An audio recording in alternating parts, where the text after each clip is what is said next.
Hoy me pongo de pie firme sobre la tierra. Al reconocerme, reconecto orgulloso con mi maravilloso pasado. Dejo atrás las mentiras, las falsas creencias y la vergüenza que me fueron impuestas. Sí, estoy listo para tomar mi destino. Hoy, después de 1000 años, he despertado.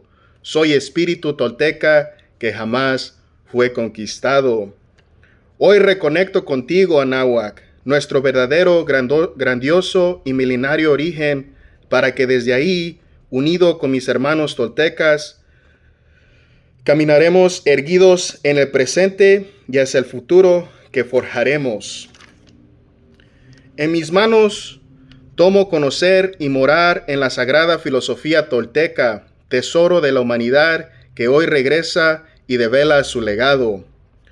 Un camino para despertar y evolucionar en un mundo que se ha quedado sin imaginación ni respuestas, así basados en nuestra verdadera raíz, incorporados los últimos 1000 años de avances y sacrificios de hombres y mujeres de todas las culturas, iniciamos la construcción de un futuro que sí es posible, deseable y esperanzador para la humanidad, el planeta y el universo.